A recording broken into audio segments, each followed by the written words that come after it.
नमस्कार दोस्तों, आप सबों का स्वागत है। बिहार बोर्ड इंटर परीक्षा 2024 के लिए इतिहास का इम्पोर्टेंट ऑब्जेक्टिव प्रश्न पार्ट 2।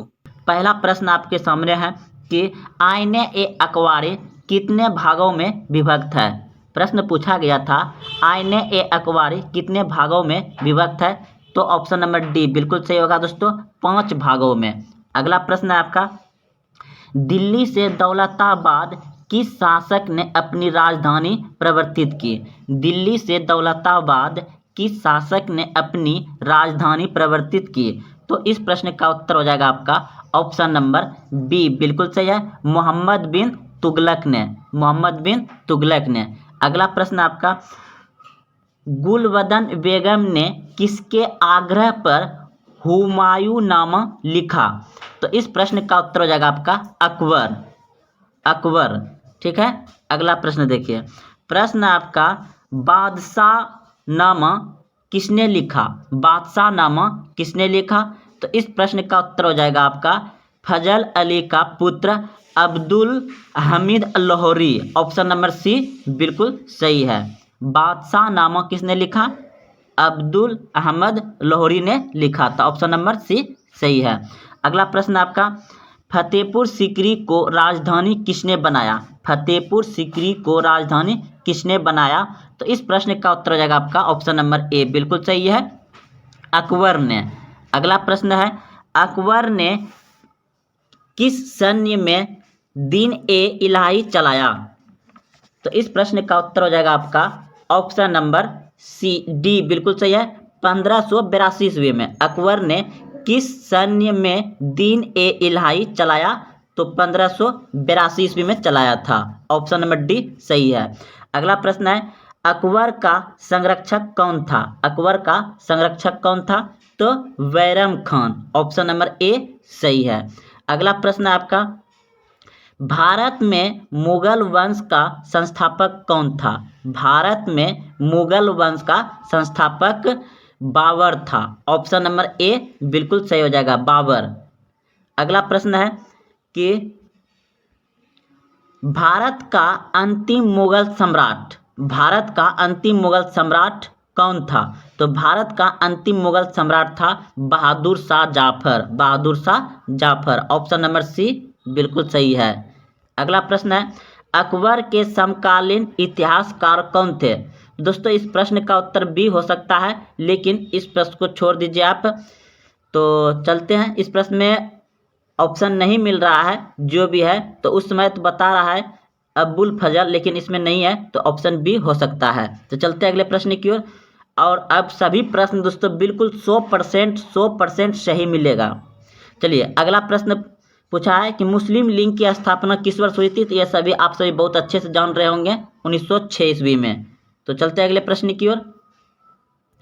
प्रश्न है कि स्वतंत्र भारत के प्रथम गवर्नर जनरल कौन थे। स्वतंत्र भारत के प्रथम गवर्नर जनरल थे सी राजगोपालाचारी। ऑप्शन नंबर ए सही हो जाएगा। अगला प्रश्न है आपका, भारतीय राष्ट्रीय कांग्रेस की प्रथम महिला अध्यक्ष कौन थी। भारतीय राष्ट्रीय कांग्रेस की प्रथम महिला अध्यक्ष कौन थी, तो Annie Besant. Option number A सही है। अगला प्रश्न है, जय हिंद का नारा किसने दिया था। जय हिंद का नारा किसने दिया था, तो भगत सिंह ने। ऑप्शन नंबर ए सही है। अगला प्रश्न है, द्वितीय विश्व युद्ध कब आरंभ हुआ।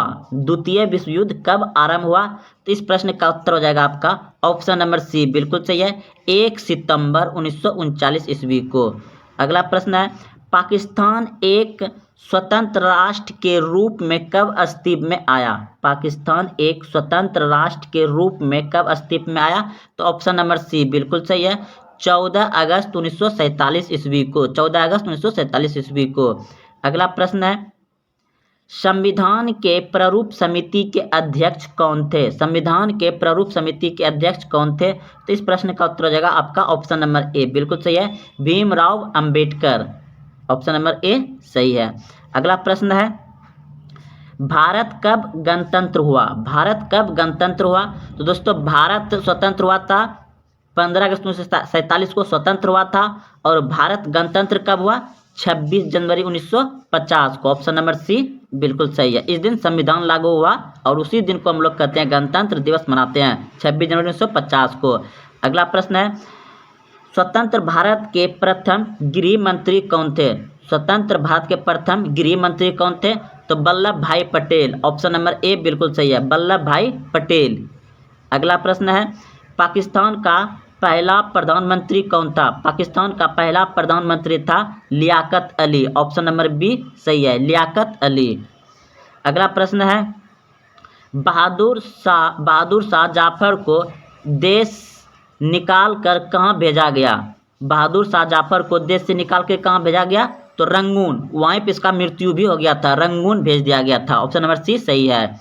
अगला प्रश्न है, 1857 के विद्रोह के समय भारत का गवर्नर जनरल कौन था? 1857 के विद्रोह के समय भारत का गवर्नर जनरल कौन था? तो Lord Canning. Option number C सही है, लॉर्ड कैनिंग।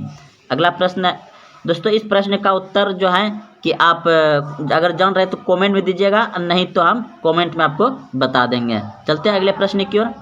प्रश्न है, 1857 की क्रांति किस तिथि को आरंभ हुई थी? 1857 की क्रांति किस तिथि को आरंभ हुई थी? तो आप सभी भी जानते हैं 10 मई को हुआ था।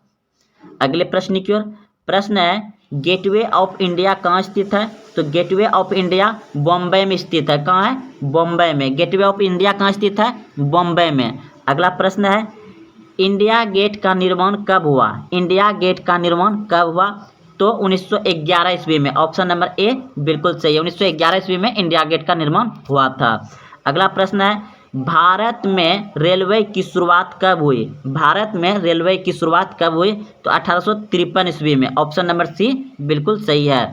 अगला प्रश्न है, वास्को डी गामा भारत कब आया? वास्को डी गामा भारत कब आया? तो 1498 में। ऑप्शन नंबर ए सही है। अगला प्रश्न है, ब्रिटिश शासनकाल में भारत में धन प्रवास का सिद्धांत किसने प्रतिपादित किया था? तो दादा भाई नौरोजी ने। ऑप्शन नंबर बी सही है। अगला प्रश्न है, भगत सिंह को फांसी कब दी गई? भगत सिंह को फांसी कब दी गई? तो इस प्रश्न का उत्तर हो जाएगा 23 मार्च 1931 ईस्वी को। अगला प्रश्न है, महावीर स्वामी का जन्म कब हुआ था? महावीर स्वामी का जन्म कब हुआ था? तो 540 ईसा पूर्व में। ऑप्शन नंबर ए सही है। अगला प्रश्न है, दिगंबर और श्वेतंबर किस धर्म से संबंधित है? तो जैन धर्म से। ऑप्शन नंबर सी सही है। अगला प्रश्न है आपका 33 नंबर, सांची मध्य प्रदेश के किस जिले में स्थित है? सांची मध्य प्रदेश के किस जिले में स्थित है? तो रायसेन। ऑप्शन नंबर बी बिल्कुल सही हो जाएगा, रायसेन में स्थित है। अगला प्रश्न है, प्राचीन भारत में धामों की शुरुआत किस शासक ने की? प्राचीन भारत में धामों की शुरुआत किस शासक ने की? तो अशोक ने। ऑप्शन नंबर सी सही है, अशोक। अगला प्रश्न है, अकबरनामा किसकी कृति है? अकबरनामा किसकी कृति है? तो अब्बुल फजल की। ऑप्शन नंबर डी सही है। अगला प्रश्न है, शेरशाह ने चौसा का युद्ध में किसको पराजित किया था? शेरशाह ने चौसा के युद्ध में किसको पराजित किया था? तो हुमायूं को। ऑप्शन नंबर बी सही है, हुमायूं।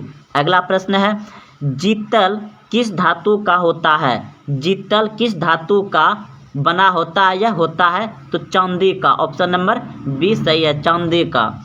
अगला प्रश्न है, जहांगीर का शासनकाल कब था? जहांगीर का शासनकाल कब था? तो इस प्रश्न का उत्तर हो जाएगा आपका ऑप्शन नंबर ए बिल्कुल सही है, 1605 से 1627 ईस्वी।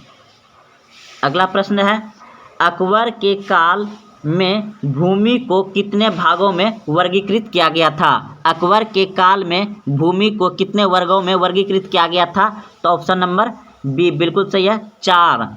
अगला प्रश्न है, नवरत्न किसके दरबार में रहते थे? नवरत्न किसके दरबार में रहते थे? तो ऑप्शन नंबर ए बिल्कुल सही है, अकबर के दरबार में रहते थे। नवरत्न किसके दरबार में रहते थे? अकबर के दरबार में रहते थे। प्रश्न है, चौरी चौरा कांड किस वर्ष हुआ था? चौरी चौरा कांड हुआ था 1922 ईस्वी में। ऑप्शन नंबर डी सही है, 1922 ईस्वी में चौरी चौरा कांड हुआ था। अगला प्रश्न है, शेरे पंजाब के नाम से किसे जाना जाता है? शेरे पंजाब के नाम से किसे जाना जाता है? तो लाला लाजपत राय को जाना जाता है। ऑप्शन नंबर बी सही है। प्रश्न है साइमन कमीशन भारत कब आया था? साइमन कमीशन भारत कब आया था? तो 1928 में आया था। ऑप्शन नंबर बी सही है।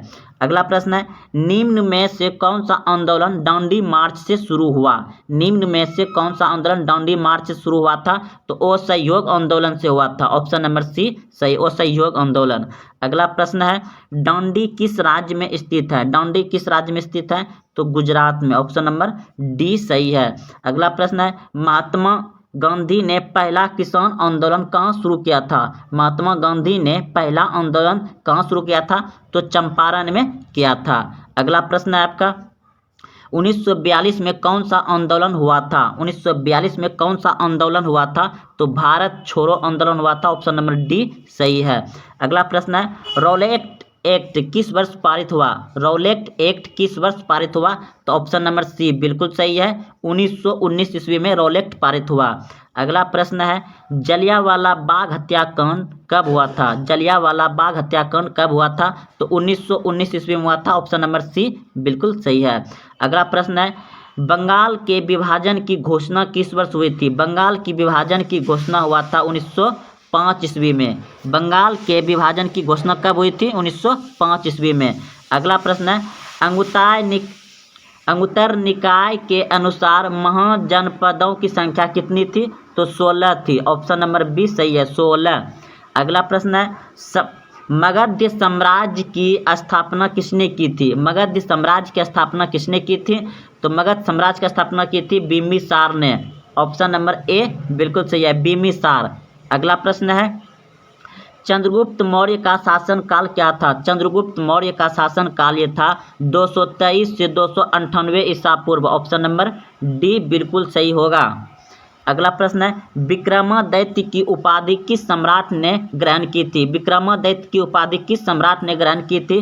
तो ऑप्शन नंबर बी बिल्कुल सही है, चंद्रगुप्त टू ने। अगला प्रश्न है अशोक किस वंश का शासक था? अशोक किस वंश का शासक था? तो मौर्य वंश का था। अशोक किस वंश का शासक था? मौर्य वंश का।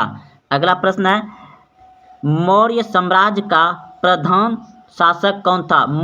सॉरी दोस्तों, प्रश्न था मौर्य साम्राज्य का प्रथम शासक कौन था? तो मौर्य साम्राज्य का प्रथम शासक था Chandragupta Maurya. Option number B बिल्कुल सही है, चंद्रगुप्त मौर्य ने ही मौर्य साम्राज्य की स्थापना की थी और इसका गुरु था चाणक्य जो इसका प्रधानमंत्री बना। अगला प्रश्न है महाभारत की रचना किस भाषा में हुई है? तो आप सभी जानते हैं संस्कृत भाषा में हुई है। महाभारत की रचना किस भाषा में? संस्कृत भाषा में हुई है। अगला प्रश्न है पुराणों की संख्या कितनी है? तो यह सभी आप सभी भली भांति समझते हैं कि पुराणों की संख्या 18 है। बहुत अच्छे से इसको बनाए होंगे। प्रश्न है आश्रम व्यवस्था में कितने प्रकार का आश्रम का उल्लेख है? तो 4 प्रकार का उल्लेख है। ऑप्शन नंबर बी सही होगा। अगला प्रश्न है अश्वमेध यज्ञ का उपयोग क्यों किया जाता है? तो इस प्रश्न का उत्तर हो जाएगा आपका इनमें से कोई नहीं। देखिए अश्वमेध युग इसलिए यज्ञ किया जाता है कि हिंसा न हो और शांति प्राप्ति हो, ये सब के लिए किया जाता है। तो इसमें शाही संप्रभुता के लिए, व्यापार के लिए, इनमें दोनों, इन तीनों में से कोई नहीं। ऑप्शन नंबर डी बिल्कुल सही हो जाएगा। अश्वमेध यज्ञ का आयोजन किया जाता है शांति संप्रभुता के लिए। तो इस प्रश्न का उत्तर था आपका ऑप्शन नंबर डी सही हो जाएगा। तो चलते हैं अगले प्रश्न की ओर। प्रश्न है निम्न में कौन हड़प्पा सभ्यता का नगर नहीं है? निम्न में कौन हड़प्पा सभ्यता का नगर नहीं है? तो विजयनगर। ऑप्शन नंबर डी सही हो जाएगा, विजयनगर। अगला प्रश्न है विलियम जोन्स ने एशियाटिक सोसाइटी की स्थापना कब की थी? विलियम जोन्स ने एशियाटिक सोसाइटी की स्थापना कब की थी? तो ऑप्शन नंबर ए बिल्कुल सही है, 1784 ईस्वी में। 1784 ईस्वी में किया था। अगला प्रश्न है दयाराम साहनी ने हड़प्पा सभ्यता की खोज कब की थी? तो ऑप्शन नंबर ए बिल्कुल सही है, 1921 ईस्वी में। 1921 ईस्वी में किया था। अगला प्रश्न है धोलावीरा किस राज्य में स्थित है? धोलावीरा किस राज्य में स्थित है? तो इस प्रश्न का उत्तर हो जाएगा गुजरात। ऑप्शन नंबर सी बिल्कुल सही है, धोलावीरा किस राज्य में है? गुजरात में है।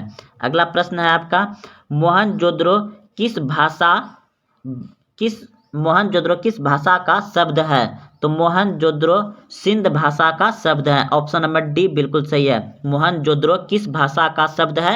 तो सिंध भाषा का है। अगला प्रश्न है जो मृतकों का टीला कहलाता है। अगला प्रश्न है हड़प्पा सभ्यता का विशाल स्नानागार किस नगर में स्थित है? हड़प्पा सभ्यता का विशाल स्नानागार किस नगर में पाया गया है? तो मोहनजोदड़ो में। ऑप्शन नंबर ए बिल्कुल सही है, मोहनजोदड़ो हो जाएगा। अगला प्रश्न है आपका कि पुरातत्विक के अंतर्गत निम्न में से कौन सा एक नहीं आता है? पुरातत्विक के अंतर्गत निम्न में से एक नहीं आता है तो साहित्य। इधर सिक्का, अभिलेख ये सब आ जाता है, साहित्य। तो इस प्रश्न का उत्तर हो जाएगा आपका साहित्य। ऑप्शन नंबर ए सही है।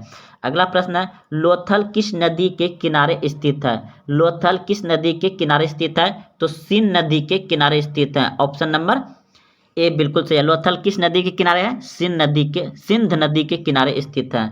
अगला प्रश्न है त्रिपिटक किस धर्म का साहित्य है? त्रिपिटक किस धर्म का साहित्य है? तो ऑप्शन नंबर बी बिल्कुल सही है, बौद्ध धर्म का। त्रिपिटक किस धर्म का साहित्य है? बौद्ध धर्म का। अगला प्रश्न है राजतरंगिणी किसने लिखा था? राजतरंगिणी किसने लिखा था? तो कलहन ने लिखा था। ऑप्शन नंबर बी सही है।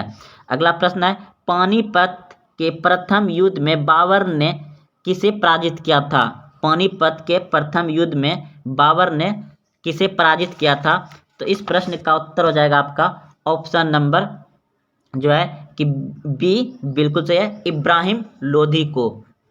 अगला प्रश्न है अकबर के दरबार का प्रविख्यात गायक था? तो तानसेन। ऑप्शन नंबर ए बिल्कुल सही है, तानसेन। अकबर के दरबार का प्रविख्यात गायक था तानसेन। ऑप्शन नंबर ए सही है। अगला प्रश्न है ताजमहल किस नदी के किनारे स्थित है? ताजमहल किस नदी के किनारे स्थित है? तो यमुना नदी के किनारे स्थित है। ऑप्शन नंबर बी सही है, ताजमहल यमुना नदी के किनारे स्थित है। ऑप्शन नंबर बी सही था। अगला प्रश्न है सुलो ए कुल की नीति किसकी थी?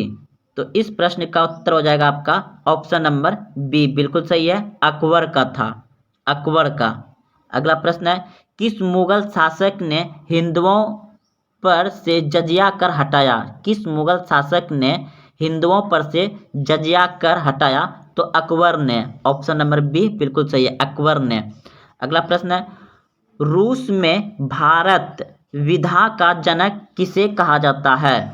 तो इस प्रश्न का उत्तर हो जाएगा आपका ऑप्शन नंबर सी बिल्कुल सही है, जीएस लिवियो देव। ऑप्शन नंबर सी सही है। अगला प्रश्न है यूनेस्को द्वारा किस वर्ष हम्पी विश्व धरोहर स्थल में घोषित किया गया? तो 1986 में, 1986 में। ऑप्शन नंबर डी सही है। अगला प्रश्न है विजयनगर का महानतम शासक कौन था? विजयनगर का महानतम शासक कौन था? तो ऑप्शन नंबर बी बिल्कुल सही है, कृष्णदेव राय, कृष्णदेव राय। अगला प्रश्न है हम्पी किस राज्य से संबंधित है? हम्पी किस राज्य से संबंधित है? तो हम्पी है किस राज्य से संबंधित है? तो विजयनगर से। ऑप्शन नंबर बी बिल्कुल डी हो जाएगा, विजयनगर से। अगला प्रश्न है आपका विजयनगर साम्राज्य की स्थापना कब हुई थी? विजयनगर साम्राज्य की स्थापना कब हुई थी? 1336 ईस्वी में हुई थी। ऑप्शन नंबर सी बिल्कुल सही है, 1336 ईस्वी में। अगला प्रश्न है दक्कन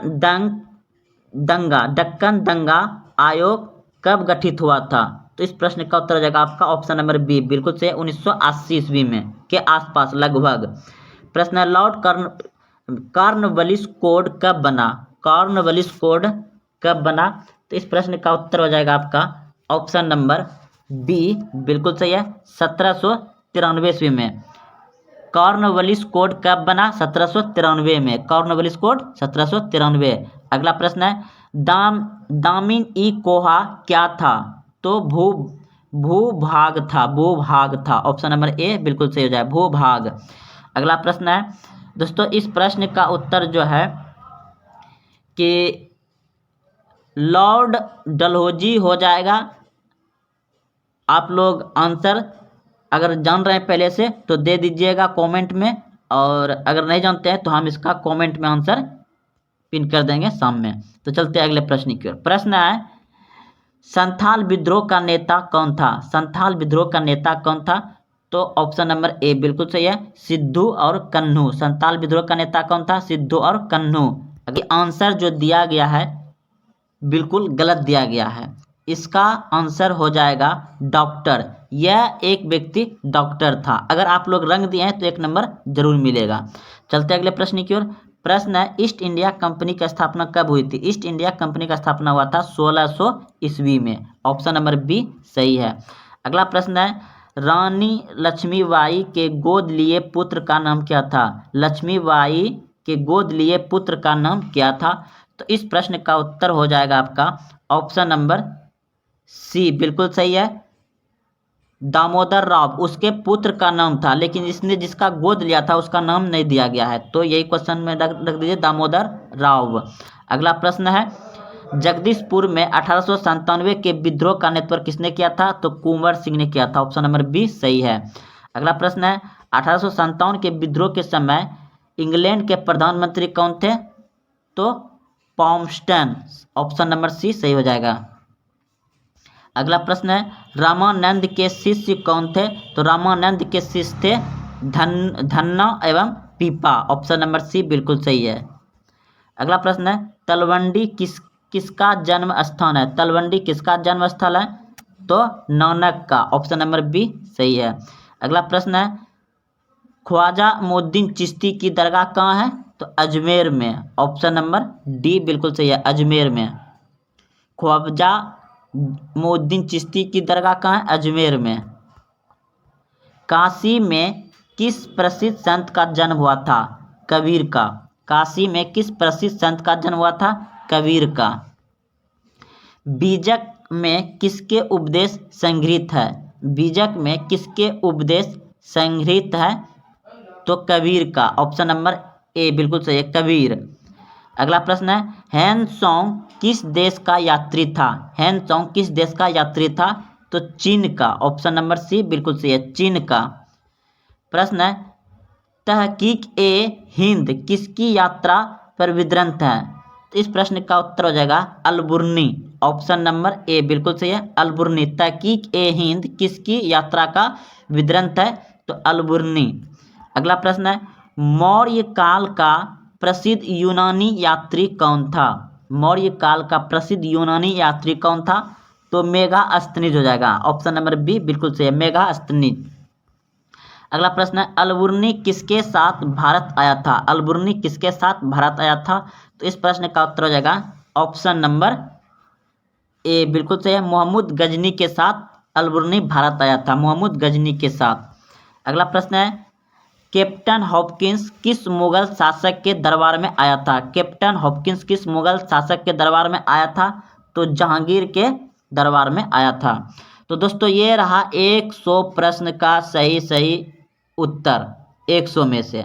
इसमें से मात्र 5, 6 या 3, 4 क्वेश्चन ऐसा होगा कि जिसका आंसर नहीं मिला और 1-2 प्रश्न गलत हो सकते थे, लेकिन 5-6 क्वेश्चन मिला करके वैसा होगा। लेकिन हाँ दोस्तों आपको इतना अच्छे प्रश्न पूछे गए थे, आपने अच्छे से बनाए होंगे। और हाँ अगर आप अभी तक चैनल को सब्सक्राइब नहीं किए तो चैनल को सब्सक्राइब कर लें और अपने से दोस्तों में भेजें। और कैसा यह वीडियो लगा कमेंट जरूर करें। धन्यवाद।